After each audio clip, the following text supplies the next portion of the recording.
Well, welcome to Love versus Hate. My name is Anne, and I am your old-fashioned nerd. And I'm Emily, your mainstream millennial. And on this podcast, Emily and I like to debate and argue about the things in life that we love and hate. And although we rarely agree, we always try to find some common ground.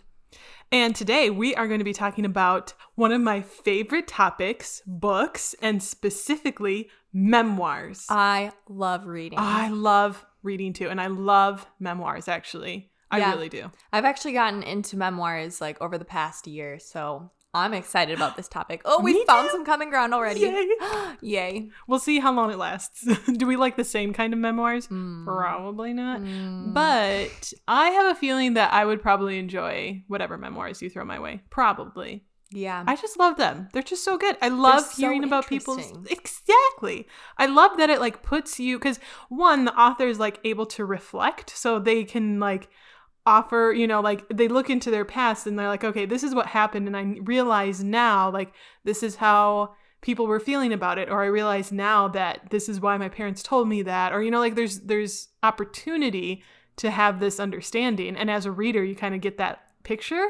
And I also love that it puts you in a time period, like especially with memoirs, usually it's at least 10 or more. I mean, sometimes it can be shorter, but like it's usually at least a few years ago, if not more. And so you kind of get this like little pocket of an era that you get to experience a little bit. Like what was it like in the 50s or the 60s, you know? Mm-hmm. So that's something I also really love about it. And you also get to really learn about like just a time and place, like what this person's life was like back then. I just love it. And to think it's all real. I know. That's the thing that's crazy to me is normally the memoirs that I read aren't really about like people who have the same lifestyle and beliefs as me. And so that is like super interesting to see how different people live who live in the same like country as me. I'm like, how are these people living this way? That is insane. And it's so interesting to me to just read about how somebody else lives.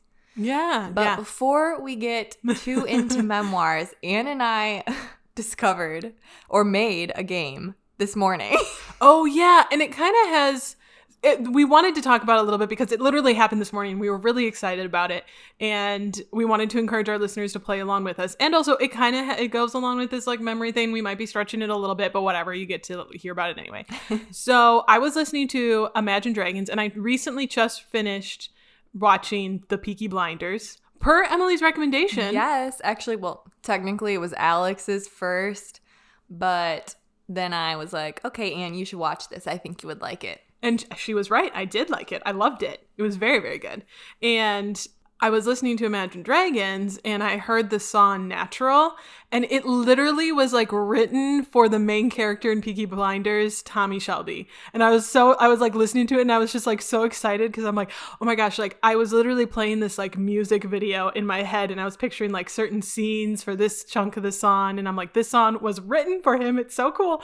And so this morning I picked up Emily on our way to work, and I was like, Emily, this song was made for Tommy Shelby. And then we turned it into a game. We had to pick other characters from other shows that we liked and try and find a song that would match them perfectly. It was so fun. It was sort of hard because Anne and I don't watch a lot of the same movies and shows, so we were like kind of limited. Yeah. But it's actually really, really hard, but also really fun when you actually find something that matches. You're like, oh my gosh, this song totally matches. So we were doing like the Avengers. We were doing the Survivor characters, which if you haven't listened to our Survivor episode, you have to go check it out. We're kind of addicted to Survivor now. Yeah. Well, Anne has always been, but now I'm newly addicted. It was funny because we literally had to think. I was like, I don't know if we have much else other than Marvel characters in Survivor. But we're getting there, people. We're getting there. That's part of the point of this podcast. We're building bridges. Yes.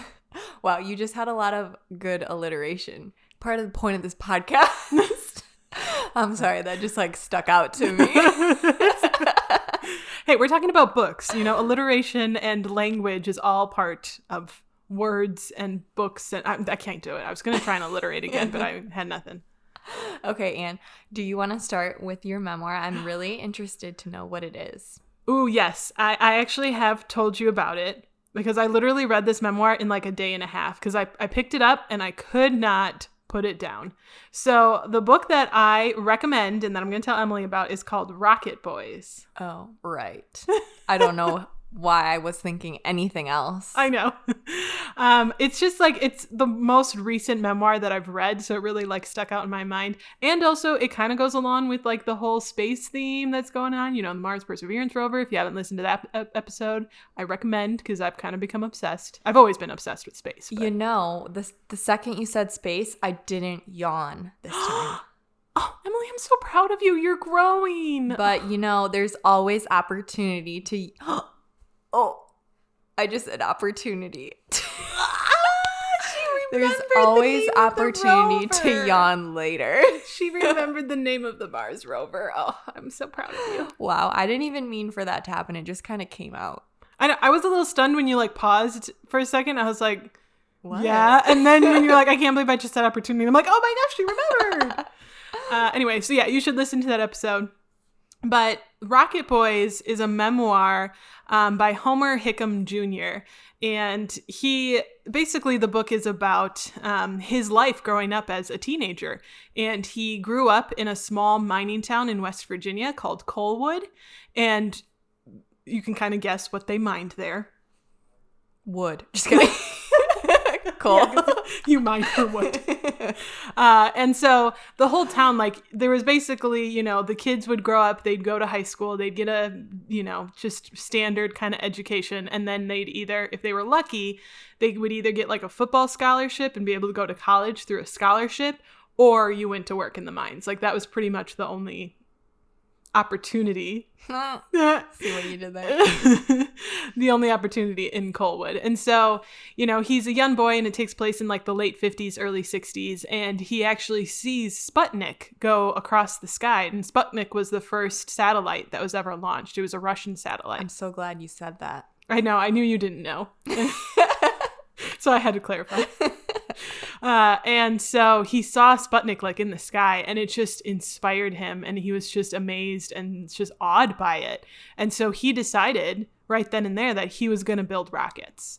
And so he got his friends together, and over the course of the next 3 to 4 years, they just built rockets together and they experimented. And it was so interesting to learn about it too, because I watched an interview that he did, you know, after the book was released I think it was like I want to say the interview was in like 2000 or something like that. And he was saying, he's like, you know, I calculated it, and because his dad was the foreman and like supervisor in the mine. So he had a lot of access to materials, and like he had, you know, control over the mine. And so Homer would go to his dad and say like, hey, like, you know, I want to build these rockets and I need these supplies and I need welding done. And there was a weld shop at the mine. And so like he was able to basically kind of utilize his dad as a resource to help build these rockets. And he later in this interview, he was like, you know, I think I calculated it. And my estimate was that because they built around like 30 rockets, and out of all 30, like combined, he's like, that probably would have been about $25,000 in like today's money. And they built them all for free because they were able to like use leftovers and stuff like that. And it was just such an endearing story. And it's not only about, you know, his journey building rockets, but also his family and just what life was like in Coalwood. And because especially at that time, like coal used to be such a massive part of the American industry and workforce. I mean, coal was huge. It was massive. And right around the 50s was when it kind of started to die out. And, you know, we started using other methods to like fuel and power America. It wasn't just coal anymore. Yeah. And so it's kind of this story too of how America changed at that time. And it's just, there's just something about, you know, this sort of American story that's just really beautiful. And I just highly recommend. And it's amazing too. Like, you know, being able to build these rockets with his friends, like it got him out of Coalwood. He was able to achieve his dream, and he actually eventually got a job at NASA. And he got to literally like do what he always wanted to do and dream. And so it's just like, it's such an endearing story. So yeah. Though that is way different than the memoirs that I read. It's like, oh, so inspiring and happy. Like there's probably, yeah, some like trials and tribulations along the way, but compared to the ones that I'm going to talk about, like that's very positive.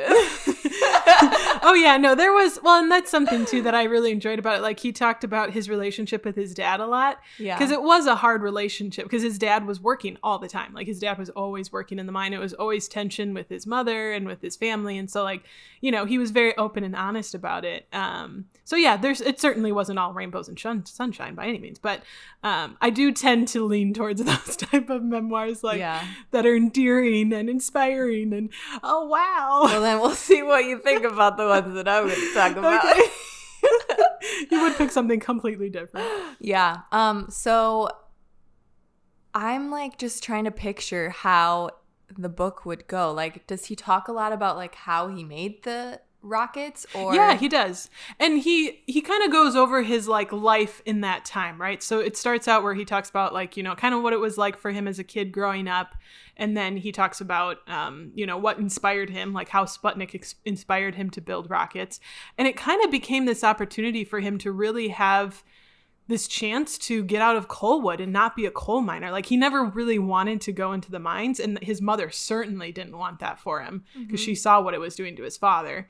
And so, you know, she really encouraged him. Like when he was like, Mom, I want to build rockets. Like she really encouraged him because she saw it as an opportunity for him to get a better education and, you know, leave Coalwood and actually do something other than mining for his life. Which is like, it's so weird because like today, like, I never really had, like, I always just knew I would go to college. Like, I was very fortunate. Like, my parents were able to help support me through it. And, like, obviously I'm paying off my student loans now. But, you know, like, that opportunity was always available to me. Right. And I was really fortunate in that. And so it's weird when I have to remember, like, not, you know, a lot of people don't have that opportunity. Mm-hmm. And so I like reading about, like you were saying at the beginning, I really like to read about other people's perspectives and, you know, what kind of life it was like for them, because it is very different from our own, and it just broadens our, you know, makes us more understanding and humbles you. Yeah, exactly. Okay, but I want to know like a story. Like, tell me something that was super interesting. Like, what's the story that stood out to you most? I want to know because I'm probably not going to read it. Oh, there's so much. He talks about all of the rockets that they launched and how they learned how to like make them better. And it's incredible. I mean, they launched rockets that literally went miles into space, or well, not into space. It never broke the atmosphere, but I think their highest rocket was, I think over like, I want to say over 8 miles it went up. How did they know that? They calculated it. They did all of the math. That's the other thing. How? Like you time how long it's in the air, and you can estimate based on how far it, like, I don't know the math. I'm not a mathematician. They didn't say? Well, no, he did, but I just don't remember that stuff. So he goes into pretty intricate detail on like how they made them, how they figured, because they had to, that was the other thing. Their teachers barely knew the math. And one of his teachers actually really supported him, and she actually bought him like this book and she's like, I don't even understand the math in here, but here you go. Like, you know, so like they really encouraged him to continue his education as well. And, you know, because it was a small town that didn't have resources. That's the other thing. It's crazy. Like they didn't have internet. You know, he couldn't look up this math. He had to learn it for himself. He had to find a book to teach him because his teachers couldn't even teach him the math. Mm-hmm. So he talks about that a lot. So he goes into detail into that as well. I think for me, though, I really remember the stuff with like his dad. I was really intrigued by that just kind of story. I love family stories. Yeah. I just find it very interesting, and it always makes me cry. I get so emotional. I get so emotionally attached. So hearing the stories about like his dad, because his dad, you know, he was extremely proud of the mine. It was his passion. He was dedicated and passionate, and he wanted that mine to succeed more than anything else. And there's this moment where, you know, he's looking at his son and he's like, I want to show you the mine, and, you know, I want you to come see what I do. Because he really wanted Homer, and who actually, by the way, his dad's name was Homer as well. So that's why he was Homer Hickam Jr. And they called him Sonny, but Sonny was his nickname. And that's in the book. He refers to himself as Sonny, and that's what everyone calls him. And so they're in the mine, and his dad is showing him like, and he can just see his dad like light up, and he's so passionate and he's so excited, and he's showing him all these cool things, and he's showing him like what the mine looks like, and he's showing him how he knows the mine like a man, like he said that, you know, I know the mine like I know a man. And it's clear his dad is just so passionate about this. And they're on their way back up, and Homer, Sonny, he's already kind of in his head. He's like, this is not for me. Like, I never want to be here. This isn't for me. And they're on their way back up, they're taking the mine shaft back up, and his dad's like, what'd you think? And he's like, I don't know, it's cool. Like, it's cool. And you could just, like, he saw his dad, like, just, like, his heart just, like, fall to his feet. Yeah. Because all he wanted was to, like, share this with his son, and his son, just wasn't passionate about it. And you could, like, that moment, it was, like, so, like, heart-wrenching for me. And he even, like, Sonny said, he's like, I knew how much I was going to disappoint my dad by telling him that I didn't, like, share this passion. Right. And so a part of him didn't even want to say it. But, he also couldn't really lie to him. And so, yeah, it's just, those kind of moments, those are what stick out to me. And those are the, like, powerful moments that I always just really enjoy. So, yeah, I highly recommend the book. Like I said, it not only focuses on, his journey to build these rockets, which is really exciting. There's a lot that I loved about that. And the stuff that they had to go through to, like, get these rockets built is crazy. But at the core of it, too, it's a story about family and a story about, what it was like growing up in America as a kid. So, nice. I like it a lot. I could literally tell you all the stories, but that one's probably my favorite because it just, like, really got to me. Yeah, I'd say that's probably the best one. I mean, I don't know any of the other stories, but yeah, I love, like, learning about, like, the family dynamics. It's just so interesting. And that's, like, a huge part of the memoirs that I like to read, too, is, like, it's always focusing around, like, family more so than, like, the individual. Yeah, or whatever journey the individual might be on. Like, that's certainly a part of it. But yeah, like, I agree. I love that focus on family. Because I think that's the most relatable. I mean, everybody has a family. Nobody gets to choose their family. And so you have these moments and, there's situations that you have to work through. And it's just like, it can be really powerful and can be really, really inspiring and really emotional. And yeah, everybody has to work through them. Yes. I will say, just to kind of wrap up on Rocket Boys, there is also a movie called October Sky, and that's how I was actually introduced to it. October Sky actually was made in 1999, and it is a really, really good film. And I think they did a pretty good job adapting the book into a movie. Yes, they changed some things, but I think at the core of it, it stayed the same. It was a story about a father and his son and a family and this boy who had a dream to change his life and, get himself, an education and get himself out of, what people were expecting of him. And it's really, really good. I highly recommend anybody to watch the movie. I highly recommend the book. It's just a really, really good story. Nice. I might check out the movie. Yeah, we can watch. You would like the movie, I think. It has Jake Gyllenhaal, a young Jake Gyllenhaal. Yeah, he stars Sonny. Well, in the film, they call him Homer. And he does a really good job. Sweet. Yeah, I'll check it out. Okay, yeah, you would like it. Okay, I'm excited to tell you about my memoir. I mean, it's not my memoir, but the memoir I'm going to be talking about. It's called The Sound of Gravel by Ruth Werner. It is like a super crazy story. Like, I can't even believe this is somebody's real life. So this is about Ruth is the 39th of her father's 42 children. Holy cow. Wow. Really? Yeah. Yep. Wow. I assume he had multiple wives? Yes. Okay. Yes. So I don't think one woman could pump out that many babies. That would be insane. Yes. So Ruth was raised in a polygamous cult, and she lived mostly in Mexico, but every so often, like every couple of years or every couple of months, I can't remember exactly. I read this last year, so I can't remember all the details. Every couple of months, her and some of her siblings and her mom would go to the U.S. so that they could get money for like welfare or whatever. Because other than that, she lived in a house with no electricity and no plumbing. Oh my goodness. What? Wait, what year is this? So I can't remember the exact timing that like it took place when she was young, but I think, and don't quote me on this, but I think it might be like around the 1970s.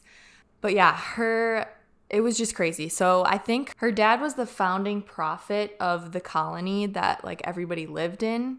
Okay. So he was kind of like a big deal, and everybody wanted to be his wife, which is why he had 42 children. And so, yeah, it was about her. And I think she had like maybe 5 other like full blood siblings. But they didn't really believe in like modern medicine. So they never went to hospitals or anything. And so there was a lot of problems like with her siblings, and like just they never got help to help the children. Right. And so there's just like so many like sad stories that happened. Like her older sister had like some sort of mental disorder that they didn't get her help for. And so eventually like she just kept attacking people so much that they had to take her away, and she like went into a mental institute eventually just because she was like putting people in danger. And like her dad eventually got shot, and then her mom remarried, and the new dad was like really abusive, and like just like her life was just crazy. I can't believe all of the stories that she had. But eventually like every so often as she went back to the United States, that's where her grandparents lived, and her grandparents were like, why are you doing this? Like the mom's parents were just really confused as to why they would be living in Mexico in the conditions that they are. Like, why can't you just live here? And Ruth was like, after she got older, she was like, I don't understand the cult. Like, it doesn't make any sense to me. I don't want to be here anymore. So like, it's kind of like the story of her as a child, then growing up and realizing like, this isn't for me. I have bigger things that I want to do with my life. And like, eventually she gets out of the cult. Spoiler alert. She's writing the book. So. Yeah. So, but yeah, the stories are just, I just can't even believe the story. Like the one story that sticks in my head the most is they did have an electric fence in their backyard. And one day, like her younger brother was playing with the other kids, and they thought that like the fence wasn't on. And so they were like about to climb over the fence.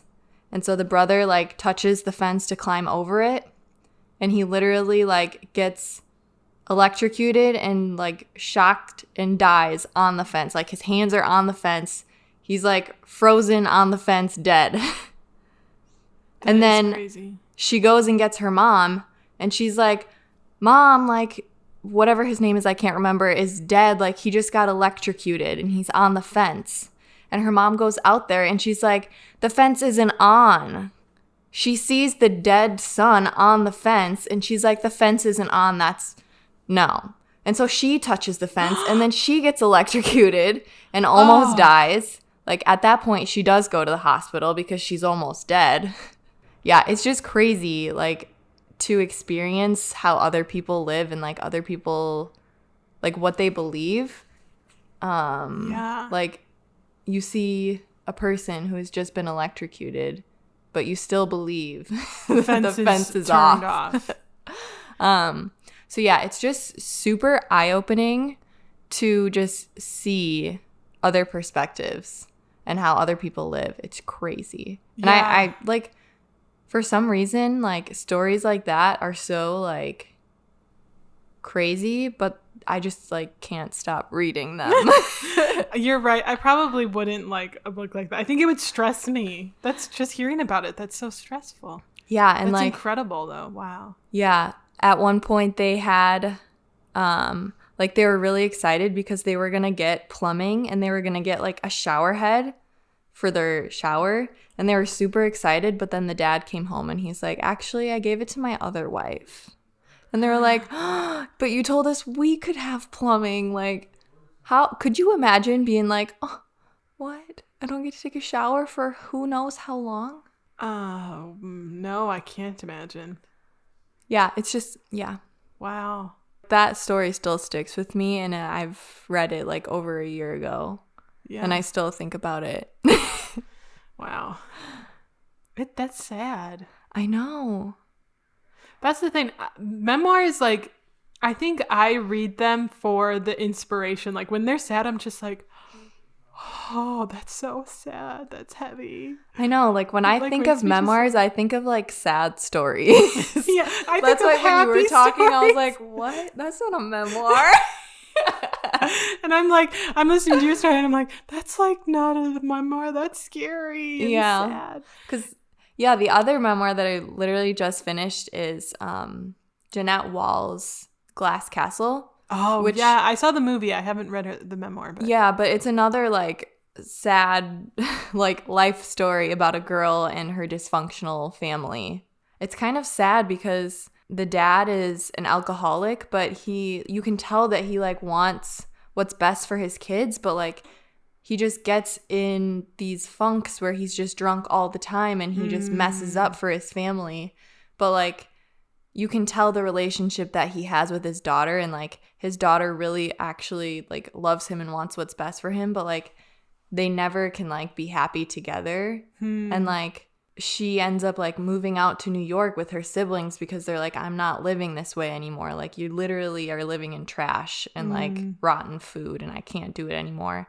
And they want the parents to move in with them and they want to like provide for them. But the parents are just like, I don't even know the right word. They just like don't want the help. And so their pride. Yeah, they would rather be homeless than like accept help. And like the mom, she's not an alcoholic, but like she's so selfish, and she has a diamond ring, but she won't sell it to feed her kids because it's her diamond ring. She has like inherited land, but she doesn't want to sell it because that's her land.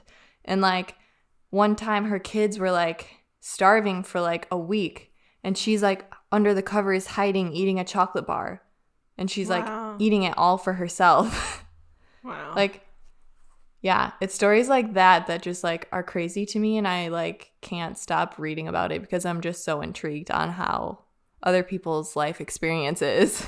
Yeah, and that I understand that, and I think that, you know, it is just, you forget, you know, you get caught up in your own world. You forget that there are people who have really suffered and have lived like really difficult lives. So I do think it's good to get that perspective and be reminded that life is really hard for a lot of people. And it's important to like get that perspective. And it's important to realize how you can like help, or how, you know, there's options, and it's good to like, you know, just remember life can be extremely difficult. And it's really good to, like I said, just have that perspective and understand where other people come from. So I think it is good to read those. They just, you know, I do like to be happy.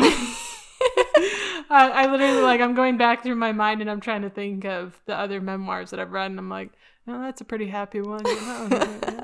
I did read, this was a while ago, and I won't go too much into it, but I will recommend, and this one is, I do kind of also understand the like, those stories and those memoirs that are just so crazy and so almost fantastical in a way that it's like, how did that really happen? Yeah. And that's kind of what you're describing a little bit. And I read a memoir by Frank Abagnale. I don't know if you would recognize that name. Probably not. But he, did you ever see Catch Me If You Can? It starred Tom Hanks and Leonardo DiCaprio. Well, that was based off a memoir by Frank Abagnale. And basically he, as a kid, he realized pretty quickly, like, you know, I can con people to give me whatever I want. Like, he just became this master con artist pretty early on when he was a kid, and he ended up running away from home, and he lived his whole life. He would write fake checks, and then he would use fake checks to make money. And he would, like, there was a time in his life where he was a pilot. He just bought himself a uniform. He could just play the part. He could turn himself into anybody, and people believed him. And so he was able to literally, he just turned himself into a pilot, and he flew across the country, across the world, free of charge, because he was a pilot. And it's just insane. He became a doctor. He became a lawyer. And it was all fake. It was all this con. Yeah. And it's just fantastical. It's just crazy. And I really recommend the memoir. Eventually, it takes decades, but he does eventually get caught. And then just even his life in prison, he was in prison for a while. It's just crazy. And then eventually the FBI actually starts working with him to catch people like him and to catch people who are writing fake checks. Because he, like I said, he spent years doing this. One of the stories from that particular book that always sticks with me is he was a doctor. And again, no medical history whatsoever. And he just faked it. He just faked it all. Like an emergency would happen. He'd just be like, oh yeah, nurses, like come, take care of this. I'm over here. Like he just could do it. I don't know how. Talk about confidence. Yes, he definitely had confidence. But there was one moment, it always stuck with me. He wrote about, I think he was a doctor for over 2 years. And that's the other thing. Like, he would do these things for scary. Years. Yes. Yeah. And this was the thing. Like, to him, like I said, he always found a way, or he would always bring the understudy in. Like, he always found a way to, not actually do anything and be okay. And, like, not actually hurt anybody. He never hurt anybody.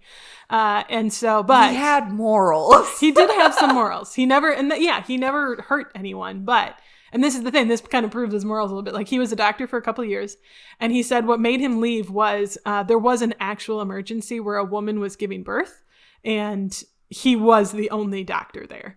And so he, like, kind of, luckily everything turned out okay. Mom's okay, baby's okay. But, like, there was a real moment where this woman was in trouble, and he didn't have a way to save her. And so that was the moment. Like, he said, like, he eventually was all okay. He's holding this baby, looking at the baby, and he's like, that baby knew I was a fake.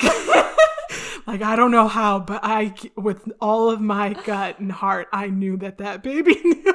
And that was the moment where he was like, this mom and this baby could have died because I'm here faking this. And that's when he left. And he moved on and became a lawyer. And, he moved on and did other things. But yeah, that story always kind of stuck with me. Like, that baby knew I was a fraud. Oh my gosh. Yeah, I definitely would want to read that. Memoir. Yeah, that one you would like for sure. And it's, again, and that one too, it talks about family because his parents went through a divorce and his dad had a lot of influence on him. And, it's again, just like it's just so fantastical. It's so crazy. It's like, what? Yeah. This guy literally like fake, like he had to take the bar exam genuinely. Like, you can't fake that. He did have to take the test, and he failed the first time, but he passed the second time. So, I mean, he was a lawyer. So he passed the bar exam. He was a lawyer. It's great. And with no education whatsoever. And that's unheard of. So that's my life lesson right there, folks. You can do anything you set your mind to, and you don't have to go to school. Yeah. You can stay out of school. You can build rockets. You can become a lawyer. You can don't become a doctor without going to school. That's just, nobody do that. You can move to New York and be successful. Like, yeah, Jeanette. You can get out of your polygamous cult.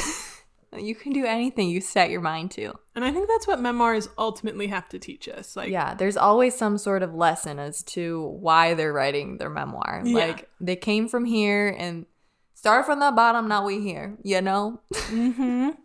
Emily, do you think you'll write a memoir someday? No. I wouldn't classify myself as an author. And also, I don't know what I would really write about. I don't have like those crazy stories. I was wondering about that too. And it's with the Rocket Boy story. I think you sometimes forget about the things that you've experienced. Like, to him, in a way, like, he did this cool, fun thing with his friends. And it wasn't until much later in his life that he kind of realized how much of an impact it really had, and that was something too in the book. Like, he talked about how the community came around and like supported these boys and what they were doing. Like, people, like hundreds of people, their whole town would come out to watch them launch these rockets. It was a huge deal, and like the community really supported them. And at the time, I think it's this cool thing you're doing. You're not really thinking about it. But then later on in his life, he's like, no, that actually was a really incredible story. Our community supported us. There's value in this story. And so I think we live our lives and forget about, those little things that happen to us. This podcast, we could write about how we started this podcast. One time, Anne and I talked about memoirs, and so then I wrote a memoir about memoirs.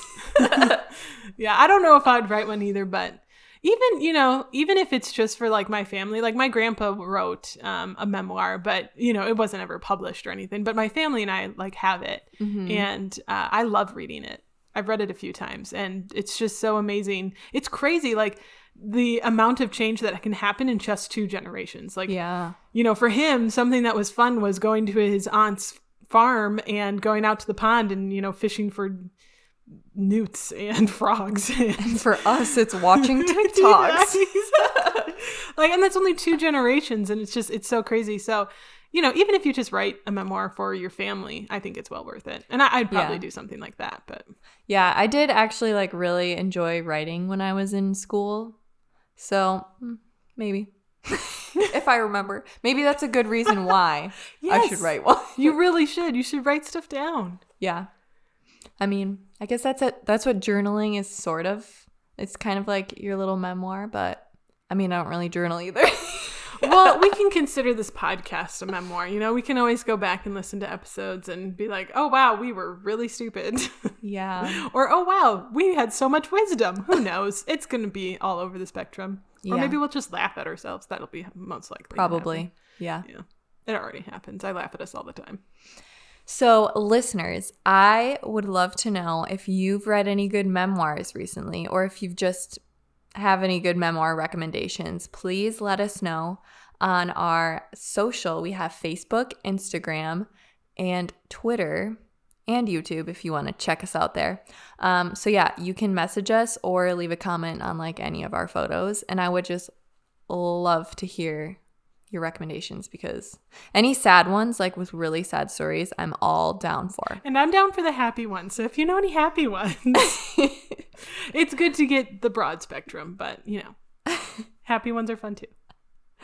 Yeah. So I feel like we touched on kind of like learning moments, but do you have any others? Life lessons?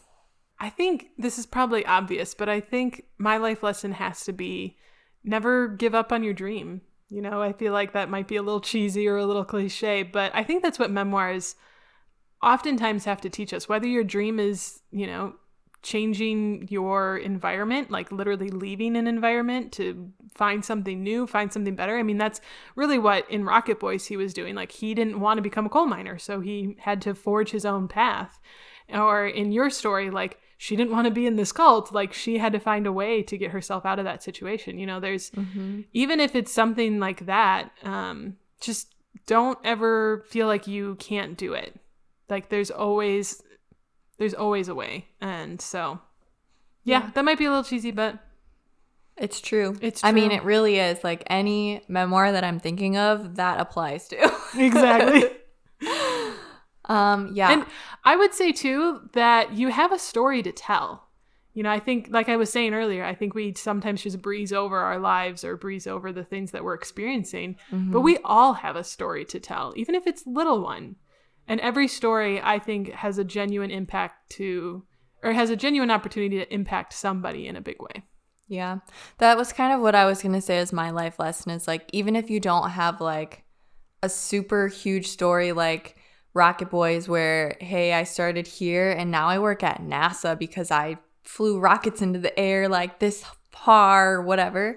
Like, not everybody's going to have that story. And not everybody's going to have a story where they're raised in a polygamous cult with no electricity or plumbing. And that's okay. Like, your story, like, is like valuable just as much as everyone else's story. So, yeah, tell your story. What's your story? Who is she? Tell us.